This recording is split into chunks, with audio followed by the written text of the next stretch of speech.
సభ అధ్యక్షులు, వేదికను అలంకరించిన పెద్దలు, నగర ప్రముఖులు, ముఖ్యులు అందరికీ కూడా హృదయపూర్వకమైన నమస్కారాలు. రామోజీరావు గారి సంస్మరణ సభలో మాట్లాడేటటువంటి వయసు కానీ అనుభవం కానీ లేదు నాకు. కానీ పెద్దలందరితో మాట్లాడుతూ కలిసి ప్రయాణం చేయటం వల్ల ఈరోజు రావటం జరిగింది.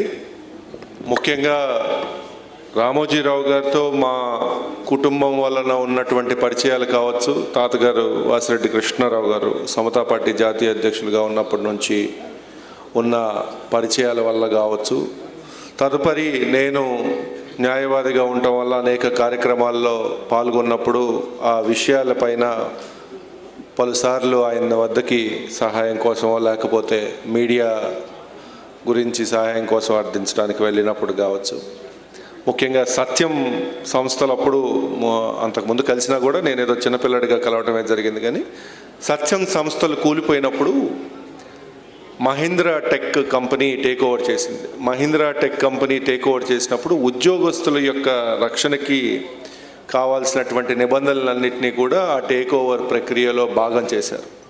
కానీ మన రెండు రాష్ట్రాలు, ఇప్పుడున్నటువంటి రెండు రాష్ట్రాలు, అప్పుడున్నటువంటి మొదటి ఐక్యమైన సమైక్య రాష్ట్రంలో వేల మంది విద్యార్థులకి అప్పుడు సత్యం సంస్థలు నియామక పత్రాలు ఇవ్వటం జరిగింది.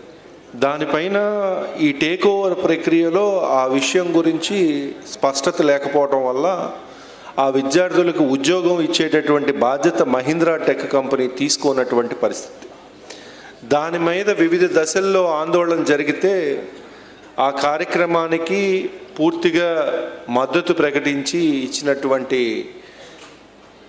మొట్టమొదటి మీడియా సంస్థ రామోజీరావు గారి ఆధ్వర్యంలో ఉన్నటువంటి ఈనాడు సంస్థ.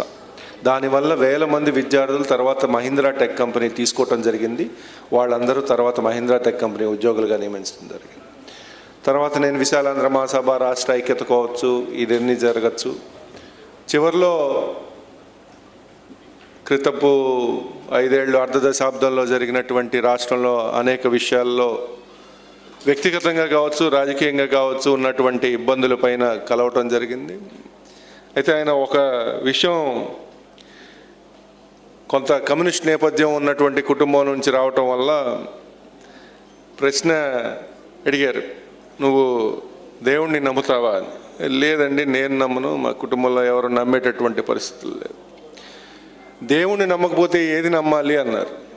నేను ఏమీ లేకుండా మొహం ఇంకా చూస్తున్నా, పెద్ద ఆయన కదా, మనం ఎందుకులే ఇప్పుడు దాని గురించి చర్చించడం. అయితే ఈ ప్రపంచంలో సర్వైవల్ ఆఫ్ ది ఫిట్టెస్ట్ ఒకటే ఉంటుంది. ఫిట్టెస్ట్ పర్సన్ ఎవడైనా ఉన్నా కూడా వాడు అనుకున్నది నడిపిస్తాడు. మనం ఏదైనా సాధించాలనుకున్నా, దేన్నన్నా వ్యతిరేకించాలన్నా కూడా మనం ఫిట్టెస్ట్గా ఉండాలి. ఫిట్టెస్ట్గా ఉండటం అంటే కేవలం ఈ విషయాలన్నింటినీ వదిలేసి దూరంగా ఉండి మనకు మనం ప్రాకులాడుకుంటూ మనకు మనం బతకటం కాదు.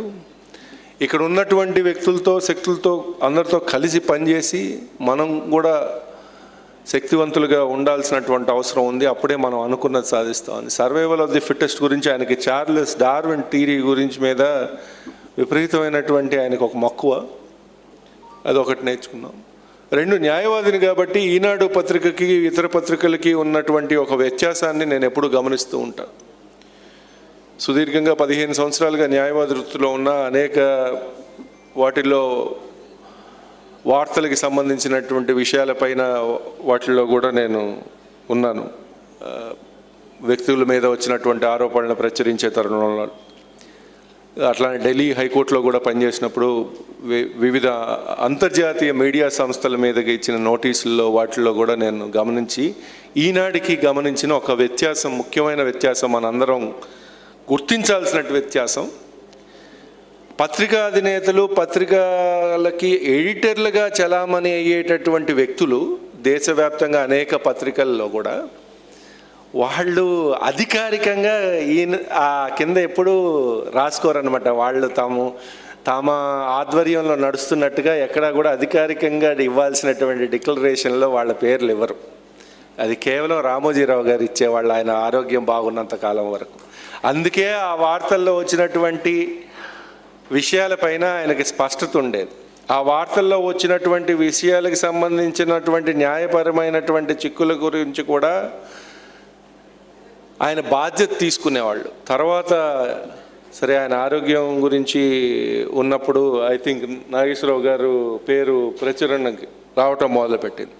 అంటే వ్యక్తులు నడిపేటటువంటి సంస్థలకి, ఆ వ్యక్తులు నడుపుతున్నటువంటి సంస్థల యొక్క మీద వచ్చేటటువంటి విషయాలకు సంబంధించినటువంటి బాధ్యత తీసుకునేటటువంటి గుణం ఉండటం వల్లనే ఆయన రాసినటువంటి విషయాలపైన, ఆయన చేస్తున్నటువంటి వ్యాపకాలపైన ప్రజలందరికీ నమ్మకం కలిగిందనేది మనందరి చూస్తూ ఉన్నాం.